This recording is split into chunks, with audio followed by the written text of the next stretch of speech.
कल हमने electronic configuration देखा था। आज हम इलेक्ट्रॉनिक कॉन्फ़िगरेशन का रिवाइज करेंगे और ये फर्स्ट टू 13 तक इलेक्ट्रॉनिक कॉन्फ़िगरेशन देखने की कोशिश करेंगे। तो पहले हम थोड़ा सा रिवाइज कर लेते हैं। फर्स्ट मैंने ट्रिक्स बताई थी कि जो ऑर्बिटल एनर्जी लेवल डायग्राम किस तरह से निकालते हैं। तो सबसे पहले आता है आपका एस। कल मैंने आपको फनी वे से बताया था, एस मतलब ही स्कूल। फिर एक छोड़ के आपको क्या करना है, लिखना है school public, school public daily, S for school, P for daily, P for public और डी फॉर डेली। अब इसी तरह से एक लाइन इस तरह से एक छोड़ना है, फिर स्कूल पब्लिक डेली फाड़, और ये जो है वो आपको 4 टाइम करना है। यही जो है लाइन वो 4 टाइम लिखना है। स्कूल पब्लिक डेली फाड़ू, स्कूल पब्लिक डेली फाड़ू, स्कूल पब्लिक डेली फाड़ू। फिर आपको फर्स्ट लाइन में 1 देना है, 2 3 4 5 6 7।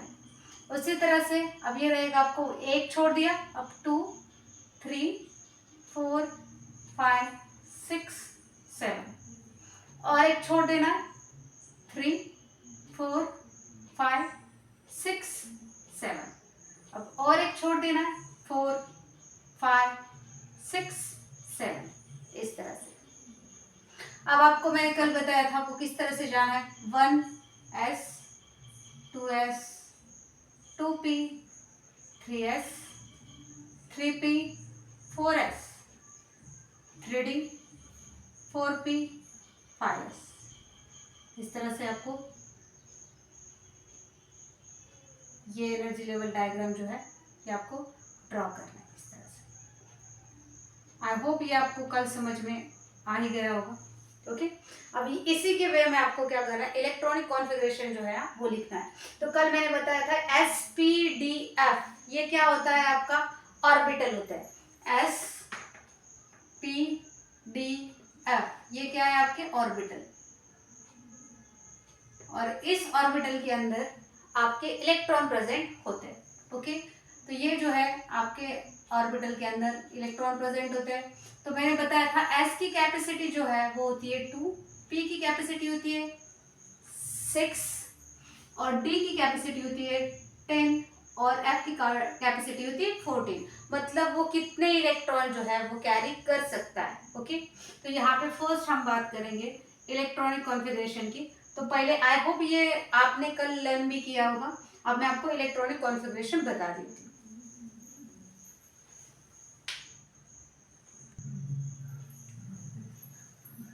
अब मैंने यहाँ पे एलिमेंट्स लिख दिए हैं और साथ ही साथ उसके एटॉमिक नंबर भी लिख दिए। और मैंने कल ही बताया था एटॉमिक नंबर मतलब ही number of electron present in a atom. Okay, तो सबसे पहले ये जो कल मैंने बताया था SPDF जो है उसे हम ऑर्बिटल बोलते हैं। और ये जो नंबर होते हैं 1 2 3 जो मैंने लिखा है ना, तो ये नंबर क्या होता है, ये नंबर होता है प्रिंसिपल क्वांटम नंबर। और principal quantum number it is indicate the shell, first shell, second shell, third shell. Okay, then first hydrogen, how many number of electron, 1 means atomic number is 1. Okay, तो first जो orbital है वो कौन सा आता है, 1s। अब मैंने बताया s की कैपेसिटी कितनी है, 2 इलेक्ट्रॉन की है और मेरे पास एक ही इलेक्ट्रॉन है, तो मैं इसके अंदर ये जो है ना यहाँ पे लिखूंगी। देखो हम रिप्रेजेंटेशन करते कैसे, n और SPDF जो वॉट एवर होगा, और यहाँ पे जो नंबर होगा n का मतलब होता है नंबर ऑफ इलेक्ट्रॉन, यहाँ पे हम इलेक्ट्रॉन बताते हैं, ये होता है आपका ऑर्बिटल,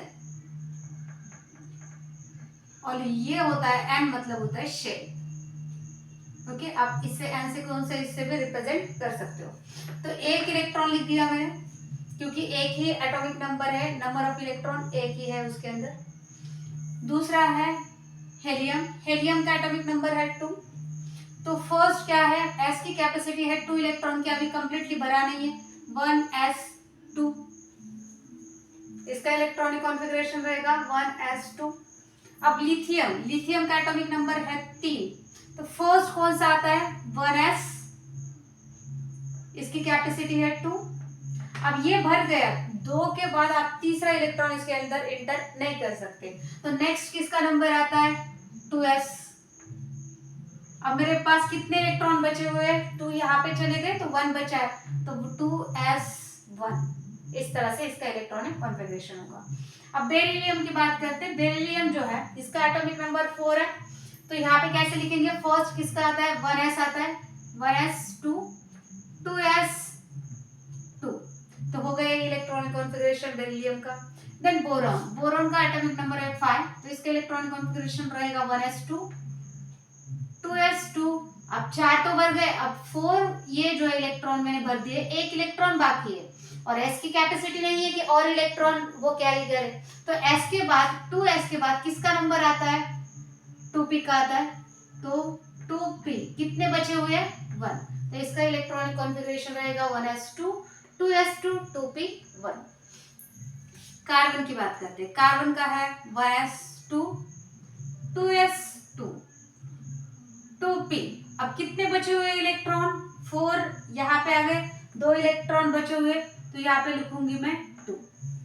ओके, मतलब इसकी कैपेसिटी कितनी है 6 की है, तो मैं 6 के 1 2 3 4 5 6 तक उसके अंदर ऐड कर सकती हूँ, बट 7 नंबर का जो इलेक्ट्रॉन मैं इसके अंदर ऐड नहीं कर सकती, क्योंकि p की कैपेसिटी सिर्फ इलेक्ट्रॉन 6 कैरी करने की है। तो नेक्स्ट है आपका नाइट्रोजन, इसका इलेक्ट्रॉनिक कॉन्फ़िगरेशन रहेगा 1s2 2s2 2p। अब कितने बचे हुए, वो ये हो गए 4। अब मेरे पास 3 इलेक्ट्रॉन बचे हुए, तो मैं 3 इसके अंदर ऐड करूंगी, 3 5 और ये 2, तो हो गए 7 आपके इलेक्ट्रॉन। अब ऑक्सीजन की बारी। ऑक्सीजन का एटॉमिक नंबर है 8, कैसे इलेक्ट्रॉन भरोगे 1s2 2s2 2p। अब देखो इसके अंदर कितने बचे हुए, ऑब्वियसली 4, हो गए 8। Then next 1s2 2s2 2p 5। Okay 5। अब नेक्स्ट आता है फ्लोरीन के बाद नियोन। नियोन का एटॉमिक नंबर है 10। अब इसका इलेक्ट्रॉनिक कॉन्फ़िगरेशन क्या रहेगा 1s2 2s2 2p6। देखो अब p का ऑर्बिटल पूरा भरा है। अब p के बाद कौन किसकी एंट्री है 3s की एंट्री है, बट मेरे एटॉमिक नंबर 10 ही है, तो मैं यहां तक ही लिखूंगी। अब 11 एटॉमिक नंबर है आपका सोडियम का। एटॉमिक नंबर सोडियम का 11 है, तो इसका इलेक्ट्रॉनिक कॉन्फ़िगरेशन क्या रहेगा 1s2 2s2 2p6। अब 2p6 के बाद किसका नंबर आता है 3s 3s। अब कितने बचे हुए हैं मेरे पास, ये 10 हो गए, एक इलेक्ट्रॉन बचा है, तो इसके अंदर ऐड करूंगी। ओके, आई होप आपको ये सब कुछ समझ में आया होगा।